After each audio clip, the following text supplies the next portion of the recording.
Warten Sie mal, heißt das, Wladimir Wladimirowitsch hat Angst? Natürlich hat er Angst. In all diesen 4 Jahren hatte Putin echte Panik wegen des Risikos eines Sturzes, eines physischen Sturzes. Und im letzten Jahr hat sich Putins Zustand verschärft.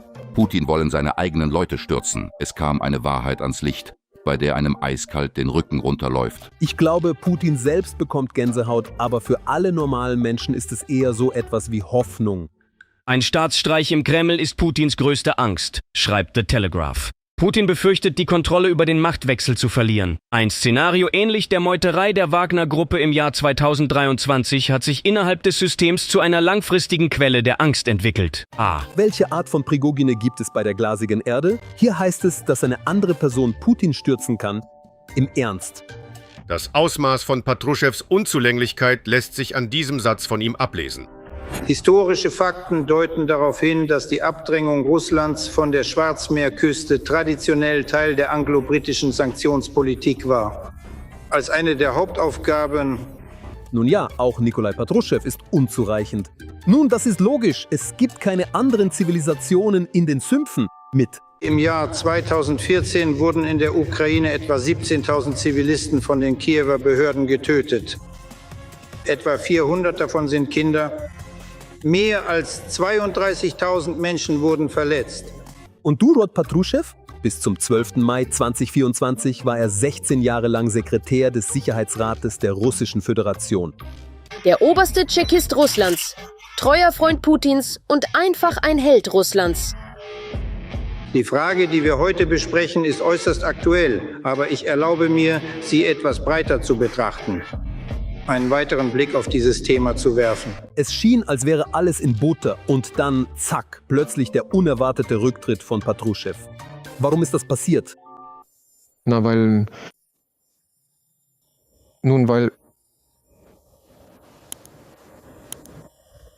es eben so ist. Nein, Freunde, so lustig ist es für Putin hier nicht. Hört jetzt gut zu. Es gibt eine Hypothese.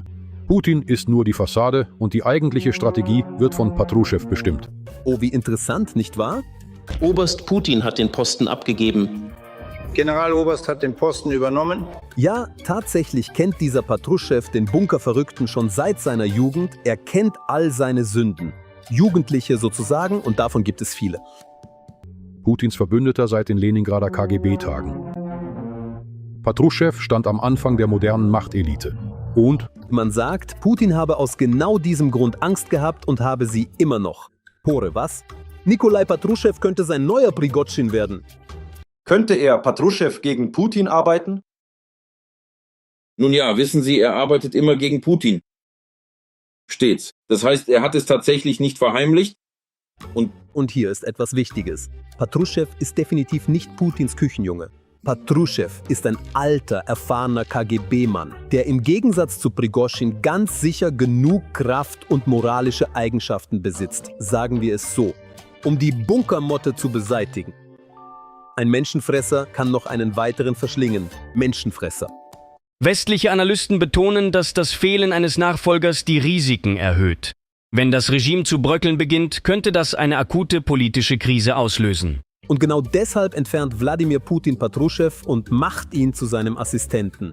Das heißt, im Grunde genommen macht er Patruschew zu einer politischen Leiche. Wie wird er darauf antworten? Patruschew im Jahr 2026? Das ist die entscheidende Frage. Und es gibt Informationen, dass Putins Antwort auf Patruschew überhaupt nicht gefallen wird. Wenn ein Kampf unvermeidlich ist, muss man als erster zuschlagen. Russian leader Vladimir Putin has found himself in a dead end in the war against Ukraine. Despite prolonged fighting, the Kremlin has no idea how to achieve victory and is only accumulating problems. This is written by Edward Carr, deputy editor of The Economist. He notes that if the war continues until June 2026, it will surpass the First World War in duration. Carr draws a historical parallel. The Allies were able to break through German positions.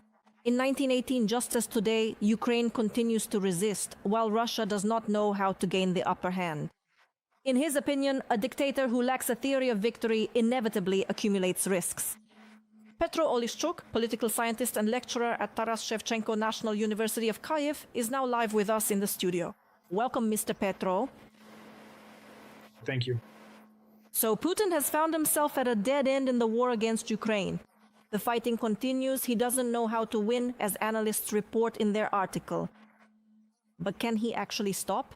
Because he has to take into account both political and social risks. The entire army that's now fighting at the front could return and potentially overthrow Putin himself. I think he himself is convinced that in the end he will defeat everyone.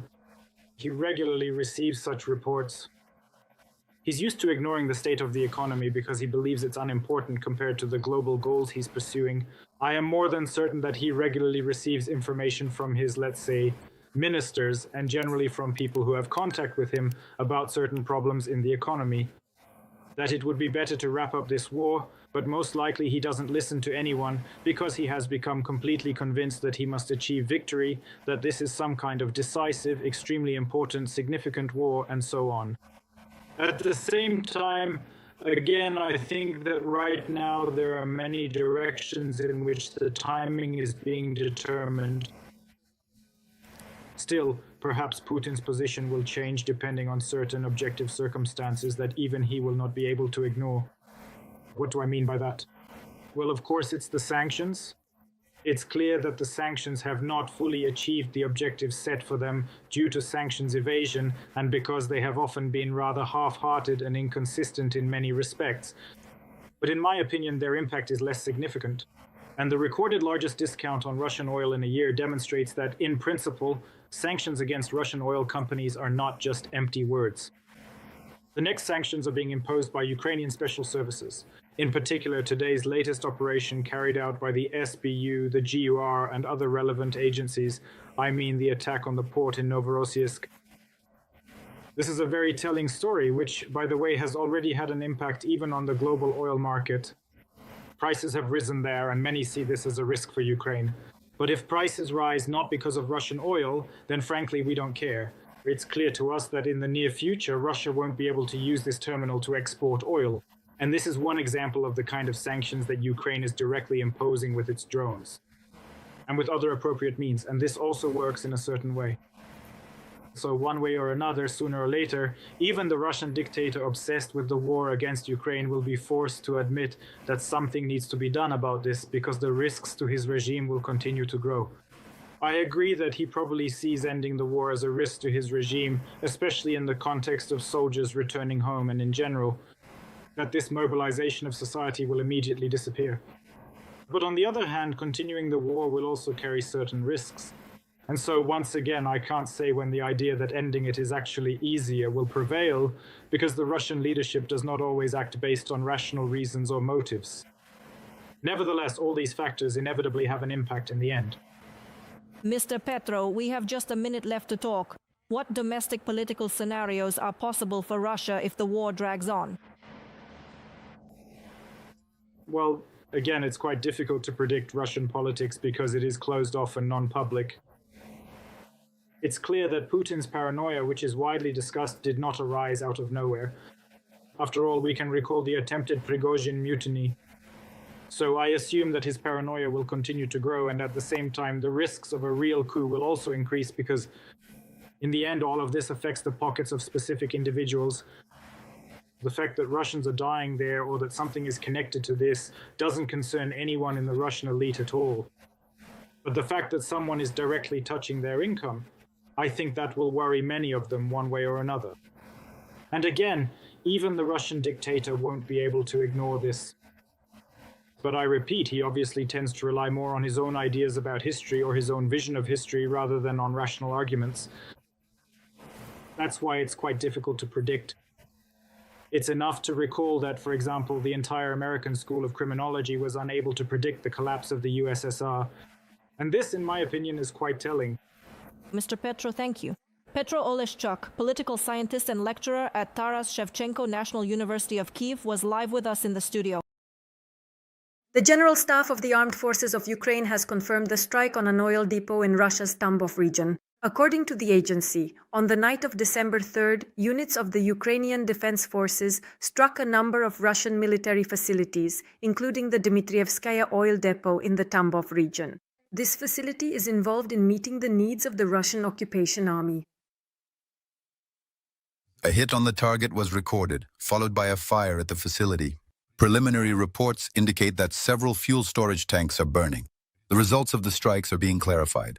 At the same time, the Telegram channel Astra reports that as a result of the attack on the oil depot in the Tambov region, 3 diesel fuel tanks burned down. In addition, the General Staff announced the destruction of a technical observation post on the MSP-4 offshore stationary platform in the Black Sea.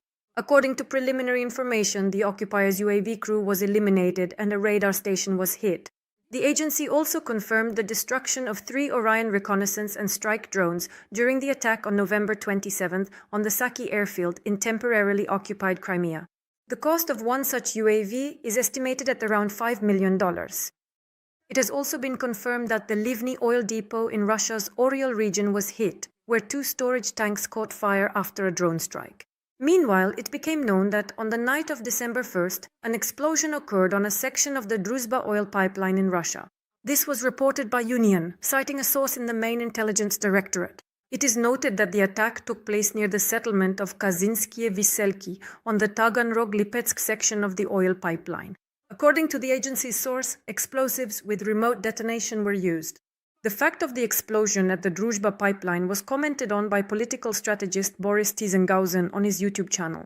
According to him, this incident once again demonstrates the weakness of the Putin regime. He can't protect Russia, Putin can't protect himself, he can't even protect key facilities.